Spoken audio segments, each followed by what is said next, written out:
Hello, നമ്മളിന്ന് discuss ചെയ്യണത് 2024 change ആയിട്ട് വന്നിട്ടുള്ള 7th സ്റ്റാൻഡേർഡിലെ സോഷ്യൽ സയൻസിലെ ഫസ്റ്റ് ചാപ്റ്ററാണ്.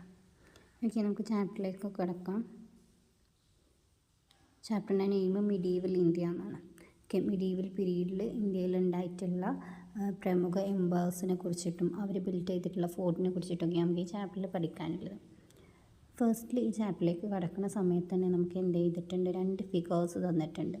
ഓക്കെ, നമ്മളടുത്ത് പറഞ്ഞിട്ടുള്ള observe the figures given above, മുകളിൽ തന്നിട്ടുള്ള ഫിഗേഴ്സ് ഒബ്സർവ് ചെയ്യാനാണ്. നമുക്ക് ഒബ്സർവ് ചെയ്യുന്ന സമയത്ത് മനസ്സിലാവും ഫിഗർ 1 നമ്മളെല്ലാവരും കണ്ടിട്ടുണ്ടാവും അല്ലേ, ഫെമിലിയർ 1 ആണ്. ഓക്കെ, ഇത് റെഡ് ഫോർട്ടാണ്, പരിചയം ഉണ്ടാവും. റെഡ് ഫോർട്ട് നമ്മൾ ടി വിയിലൊക്കെ കണ്ടിട്ടുണ്ടാവും. നമ്മളെ പ്രൈം മിനിസ്റ്റർ ഇൻഡിപെൻഡൻസ് ഡേക്ക് ഫ്ലാഗ് ഹോസ്റ്റ് ചെയ്യുന്ന ഒരു പ്ലേസാണ് ഈ റെഡ് ഫോർട്ട്. അപ്പോൾ ഈ 2 ഫിഗറും ഫിഗർ 1 ആണെങ്കിലും ഫിഗർ 2 ആണെങ്കിലും ബിൽഡ് ചെയ്തിട്ടുള്ളത് മിഡീവൽ കാലഘട്ടത്തിലാണ്. ഓക്കെ, മിഡീവൽ കാലഘട്ടത്തിൽ ഉണ്ടായിരുന്ന 2 എംപയേഴ്സിൻ്റെ കീഴിൽ ബിൽഡ് ചെയ്തിട്ടുള്ളതാണ് ഈ 2 പ്ലേസസും. ഫസ്റ്റ് വൺ പറഞ്ഞല്ലോ റെഡ് ഫോർട്ടാണ്. ഇത് സിറ്റുവേറ്റ് ചെയ്യുന്നത് ഡൽഹിയിലാണ്. ബിൽഡ് ചെയ്തിട്ടുള്ളത് മുഗൾ എംപററാണ്. മുഗൾ എംപററായിട്ടുള്ള ഷാജഹാനാണ് റെഡ് ഫോർട്ട് ബിൽഡ് ചെയ്തിട്ടുള്ളത്. Okay, first figure red fort. Second figure ഹംപിയുടേതാണ്. ഓക്കെ, ഹംപി എന്ന് പറഞ്ഞാൽ വിജയനഗര എംപയേഴ്സിൻ്റെ ക്യാപിറ്റൽ സിറ്റിയാണ് ഈ ഹംപി എന്ന് പറയുന്നത്. ഓക്കെ, ഇത് കർണാടക, സൗത്ത് ഇന്ത്യയിൽ കർണാടകയിലാണ് സിറ്റുവേറ്റ് ചെയ്യുന്നത്.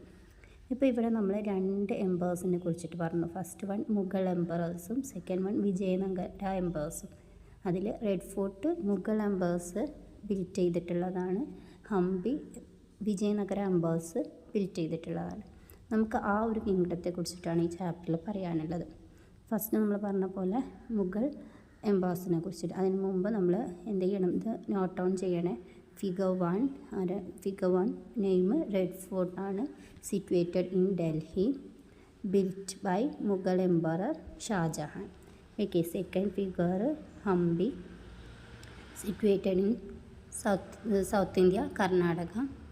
Okay, built by Vijayanagara empire. Okay, അത് നോട്ട് ചെയ്യാം. അതിനുശേഷം നമുക്ക് മുഗൾ റൂൾ നമ്മൾ പറഞ്ഞല്ലോ, നമുക്ക് 2 എംപേഴ്സിനെ കുറിച്ചിട്ട് ഈ ചാപ്റ്ററിൽ പഠിക്കാനുണ്ട്. മുഗൾ എംപേഴ്സിനെ കുറിച്ചിട്ടും അതുപോലെ വിജയനഗര എംപേഴ്സിനെ കുറിച്ചിട്ടും. ആദ്യം നമുക്ക് മുഗൾ ഭരണഘട്ടത്തെക്കുറിച്ച്, മുഗൾ റൂളിനെ കുറിച്ചിട്ട് പഠിക്കാം. മുഗൾ രാജവംശം എസ്റ്റാബ്ലിഷ് ചെയ്തിട്ടുള്ളത് ബാബറാണ്. ബാബർ എസ്റ്റാബ്ലിഷ് ചെയ്തിട്ടുള്ളത് 1526 ആണ്. ഓക്കെ, ഇവർ 1857 വരെ ഇന്ത്യ റൂൾ ചെയ്തിട്ടുണ്ട്. അപ്പോൾ 1526 മുഗൾ രാജവംശം എന്ത് ചെയ്തിട്ടുള്ളത്, എസ്റ്റാബ്ലിഷ് ചെയ്തിട്ടുള്ളത്. ബാബറാണ് ഇത് എസ്റ്റാബ്ലിഷ് ചെയ്തിട്ടുള്ളത്. അവരുടെ ഭരണം ഉണ്ടായിട്ടുണ്ടായിരുന്നത്, ഇന്ത്യയിൽ അവരുടെ ഭരണം ഉണ്ടായിട്ടുണ്ടായിരുന്നത് 1857 വരെയാണ്. ഓക്കെ, അപ്പോൾ അവരുടെ ഒരു കാലഘട്ടം റൂളിംഗ് പീരീഡ് എന്ന് പറയുന്നത് 1526 മുതൽ 1857 വരെയാണ്. ഓക്കെ, ഇത് എസ്റ്റാബ്ലിഷ് ചെയ്തിട്ടുള്ളത് ബാബറാണ്. ഈ 2 കാര്യങ്ങൾ നമ്മളിവിടെ മനസ്സിലാക്കണം. അതിനുശേഷം നമുക്ക് എന്ത് ചെയ്തിട്ടുണ്ട്, ഇവിടെ മുഗൾ റൂളിൻ്റെ എംപേഴ്സ്, മെയിനായിട്ടുള്ള റൂളേഴ്സ് റൂൾ ചെയ്തിരുന്ന ഇയർ ഇവിടെ തന്നിട്ടുണ്ട്. മെയിൻ റൂളേഴ്സിന് നമുക്ക് ഈ ഫിഗറിൽ നിന്ന് വേഗം മനസ്സിലാകും ആരൊക്കെയാണ് മെയിൻ റൂളേഴ്സ്. ബാബറുണ്ട്, ഹുമയൂൺ, അക്ബർ, ജഹാംഗീർ, ഷാജഹാൻ, ഔറംഗസീബ്. ഇവരുടെയൊക്കെ റൂളിംഗ് പീരീഡും തന്നിട്ടുണ്ട്. നമ്മൾ പറഞ്ഞു എന്താണ് എസ്റ്റാബ്ലിഷ് ചെയ്തിട്ടുള്ള മുഗൾ റൂൾ എസ്റ്റാബ്ലിഷ് ചെയ്തത് 1526 ബാബറാണ്.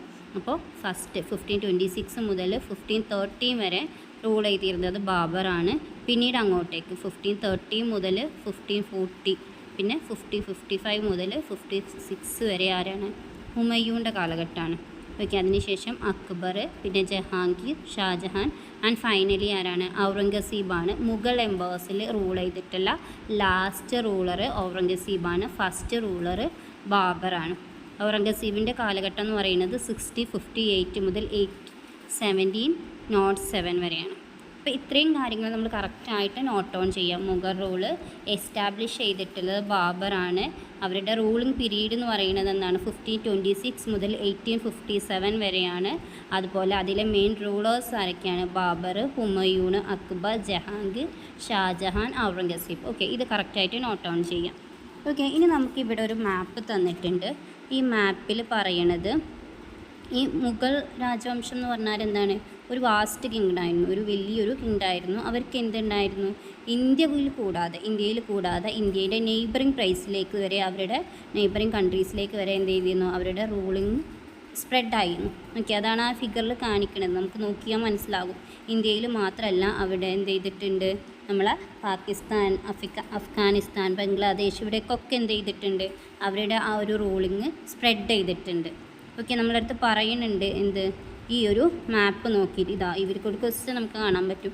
Observe the map, find and list out the existing countries war the Mughal had extended the rule.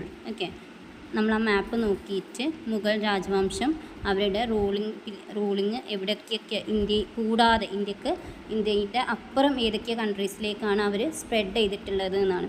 ഒന്നിവിടെ തന്നിട്ടുണ്ട് അഫ്ഗാനിസ്ഥാൻ, നെക്സ്റ്റ് 2 ഞാൻ പറഞ്ഞു ഏതൊക്കെയാണ്, ബംഗ്ലാദേശും പാകിസ്ഥാനും. ഒക്കെ നോക്കിയാൽ മനസ്സിലാവും, മാപ്പ് നോക്കിയാൽ മനസ്സിലാവും. അവിടേക്കൊക്കെ എന്ത് ചെയ്തിട്ടുണ്ട്, അവരുടെ ആ ഒരു റൂളിങ് എന്ത് ചെയ്തിട്ടുണ്ട്, സ്പ്രെഡ് ചെയ്തിട്ടുണ്ട്. ഓക്കെ, ഇപ്പോൾ മെയിനായിട്ട് നമ്മൾ മനസ്സിലാക്കി പോകേണ്ട കാര്യം കറക്റ്റായിട്ട് മനസ്സിലാക്കി പോയിട്ടുണ്ടെങ്കിൽ ചാപ്റ്റർ ഈസിയാണ്. മുഗൾ രാജവംശം എസ്റ്റാബ്ലിഷ് ചെയ്ത ഇയർ, അവരുടെ റൂളിംഗ് പീരീഡ്, അതിലുള്ള മെയിൻ റൂളേഴ്സ്, ഇതെല്ലാം മനസ്സിലാക്കുക. പിന്നെ നമ്മൾ പറഞ്ഞു എന്താ, ഇന്ത്യ കൂടാതെ നെയ്ബറിങ് കൺട്രീസിലേക്കും എന്ത് ചെയ്തിരുന്നു, അവർ റൂളിങ് സ്പ്രെഡ് ചെയ്തിരുന്നു. ഓക്കെ, ഇതെല്ലാം നമുക്കൊക്കെ ക്ലിയർ ആയി എന്ന് വിചാരിക്കണം. ഇനി നമുക്ക് പഠിക്കാനുള്ളത് മുഗളിൻ്റെയും അതുപോലെ പാനിപ്പത്ത് യുദ്ധമാണ്. ഓക്കെ, ഫസ്റ്റ് പാനിപ്പത്ത് യുദ്ധം. ഓക്കെ, ഇവിടെ നമുക്ക് പറയാനുള്ളത് name Mughal is derived fir Mongol എന്നുള്ള വേർഡിൽ നിന്നാണ് മുഗൾ എന്നുള്ള വേർഡ് എന്ത് ചെയ്തിട്ടുള്ളത്, ഡിറൈവ് ചെയ്തിട്ടുള്ളത്. ഓക്കെ, നമ്മൾ ഓൾറെഡി പറഞ്ഞു എന്താണ്, ബാബറാണ് മുഗൾ രാജവംശം, മുഗൾ എംപറർ എസ്റ്റാബ്ലിഷ് ചെയ്തിട്ടുള്ളത് എന്ന്. ഓക്കെ, അപ്പോൾ ഈ ബാബർ എന്ന് പറയുന്നത് അവരുടെ ഫാദറുമായി ഒരു തുർക്കിഷ് റൂളർ ത്രിമൂൽ പാറ്റേണിൻ്റെ ഡിസെൻഡൻറ്റ്, അതായത് പിൻഗാമിയായിട്ടും, അതുപോലെ മദർ വഴി മംഗോൾ കിങ് ജെങ്കിസ് ഖാൻ്റെ പിൻഗാമിയായിട്ടുമാണ് വരുന്നത്. ഓക്കെ, അത് ഫാദർ ബൈ എന്താണ് തുർക്കിഷ് റൂളറിൻ്റെ ഡിസെൻഡൻ്റ് ആയിട്ടും മദർ വൈ ജെങ്കിസ് ഖാനിൻ്റെ ഡിസെൻഡൻ്റ് ആയിട്ടുമാണ് ആര്, നമ്മളെ ബാബർ വരുന്നത്. ബാബറിൻ്റെ ഫാദർ ആരാണ്, തുർക്കിഷ് റൂളറിൻ്റെ സണ്ണായിട്ട് വരും. അങ്ങനെ ഫാദർ വഴി കണക്ട് ചെയ്തിട്ടുള്ളത് തുർക്കിഷുമായിട്ടും മദർ വഴി ബാബർ കണക്ട് ചെയ്തിട്ടുള്ളത് കിങ് ജഹാംഗീർ ഖാനുമായിട്ടാണ്. ഓക്കെ, അങ്ങനെ ഈ ഒരു രണ്ട് അവർക്ക് എന്താണ്, ഈ ഒരു രണ്ട് ഒറിജിനും ഉള്ളതുകൊണ്ടാണ് എന്ത് ചെയ്യണത്, യൂറോപ്യൻസാണ് ഈ ഒരു ബാബറിൻ്റെ ആ ഭരണകാലത്തെ മുഗൾ എന്ന പേരിൽ വിളിക്കാൻ തുടങ്ങിയത്. 16th സെഞ്ച്വറിയിലാണ് യൂറോപ്യൻസ് ബാബറിൻ്റെ ആ കാലഘട്ടത്തെ മുഗൾ രാജവംശം അല്ലെങ്കിൽ മുഗൾ എന്ന പേരിൽ അത് അറിയപ്പെടാൻ തുടങ്ങിയത്. ഓക്കെ, ഇനി നമുക്ക് പറയാനുള്ളത്, നമ്മൾ ഇവിടെ നോക്കുന്നത് പാനിപ്പത്ത് വാറാണ്. ഓക്കെ, ബാറ്റിൽ ഓഫ് പാനിപ്പത്താണ്. ഓക്കെ, അപ്പോൾ 1526 നമ്മൾ പറഞ്ഞു എന്ത്, നമ്മളെ ബാബർ ഇന്ത്യയിൽ മുഗൾ രാജവംശം സ്റ്റാർട്ട് ചെയ്യണത്. ഓക്കെ, അപ്പോൾ 1526 ഇബ്രാഹിം ലോഡി ഡൈനാസ്റ്റി ഭരിച്ചിരുന്ന ഇബ്രാഹിം ലോഡി എന്ന് പറഞ്ഞിട്ടുള്ള റൂളറും അതുപോലെ ബാബർ, കാബൂളാണ് ആ സമയത്ത് ബാബർ ഭരിച്ചിരുന്നത്. കാബൂളിലെ റൂളറായിട്ടുള്ള ബാബറും കൂടെ എന്ത് ചെയ്തു, ഹരിയാനയിലെ പാനിപ്പത്ത് എന്ന ആ ഒരു പ്ലേസിൽ വെച്ച് യുദ്ധത്തിലേർപ്പെടുകയാണ്.